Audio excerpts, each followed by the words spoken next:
So, a lot of people have been asking me if they have done away with the classic fusion because we've been getting fragment events kind of back to back for a while.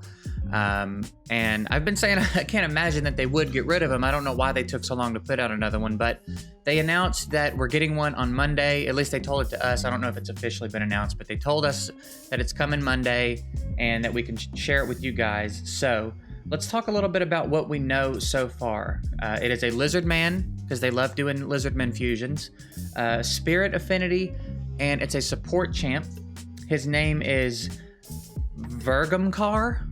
I don't know if I'm saying that right, but there you go. That's the basic stuff. And then we have at least his tentative skills here. I imagine they will not change, but I don't know if any tweaks will be made. But this is what we know so far. So now I'm excited about this.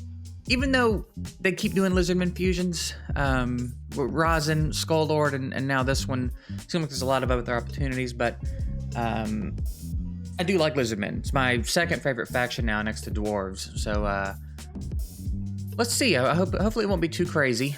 Skill 1, Bejeweled Bulk. All right. Attacks one enemy, 35% chance of placing a stun.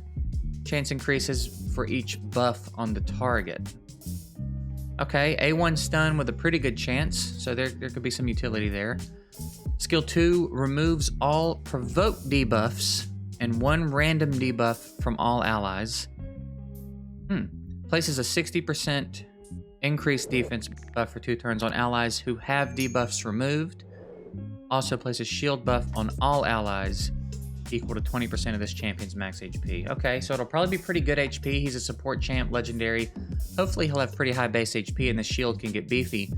Interesting that he removes all provokes specifically. And then a random debuff. That's interesting. On a 4-turn cooldown, maybe it gets to 3 with books. We'll see. Skill 3, attacks all enemies, removes 1 random buff from each enemy, 75% chance of removing 2 random buffs, places a block heal for 3 turns on enemies who have 1 or more buffs removed, also places a defense break on enemies who have 2 buffs. So, wow, he's like super anti-buff and anti-provoke. He's anti-enemy buff for sure. So that's pretty nice. That's sort of borderline Ceres swag, right? Stripping. Now the fact that it's random means if there's a lot of buffs, you may struggle. You know, if it's a few buffs and a block debuffs, and you don't strip that block debuffs, then you don't get to put up the defense break. But in any other case, if it's a buff heavy team that doesn't have block debuffs, you're pretty likely to get up the defense break. So kind of an interesting setup here. Also could be a decent counter to teams that are using the immunity set. You know what I mean? You go in. I guess they would have to have another set too, though, because he's got to strip 2 to get the defense break. That's an interesting skill. It'll be interesting to see how that plays. 5-turn cooldown. I would assume it comes down to 4 on tomes. And then we have a passive skill. Immune to provoke debuffs. Fills this champion's turn meter by 20% each time an enemy attempts to place a provoke debuff on this champion. Huh. Okay. So can't be provoked, gets turn meter when someone tries to provoke, and then also has this skill that removes provoke from all allies. So seems to be an attempt to mix things up in the provoke meta. This would be an interesting one to deal with, like Molly's and Ignatius, and I guess Tormund to some extent. This will be interesting. See what ends up getting done with this guy. He seems like more of a PvP character for sure.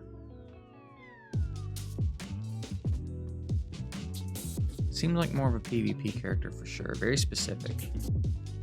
And then increases ally resist in all battles by 55. Huh. Yeah, definitely seems like a PvP champ. It will be interesting to see how this dude plays. I'm also interested to see, as far as I know, there's no pictures. I know that sometimes you know, some of the other guys have some data miners, so they may have some pictures of the champ. I do not. I don't know if there are any pictures of him yet. Sounds interesting. Definitely sounds like an arena, 3v3 arena style champ. Will be interesting to see how he plays. It'll also be interesting to see how difficult this fusion is. Like, how good do they think he is, right? So yeah, I don't know anything about the food yet. I'll keep you guys updated as I get information on what it's going to take to get him. All I know is that this is the champ, and the fusion is launching on Monday. So I guess, you know, be ready. Start getting yourself in a position to be ready for a fusion. Maybe hit the potion keeps a little bit over the next couple days if you think you're going to want to go for this, just to start getting some potions stocked up. And then when we find out who the food is, we can start leveling up the food and getting on it. But that's it. That's all the info I have. I'm not going to drag this one out anymore. Let me know what you guys think about this one. Are you excited about an old school fusion? Are you excited about this champ in particular? Does it sound like something you might want to go for? All that good stuff. Also, real quick, I'll card to it up here. I do have a gym giveaway going right now, so you can go check out that video and get info on how to get in on the gym giveaway if you'd like. Other than that, I appreciate you guys watching. I'm excited to hear what you think about this fusion, and I'll see you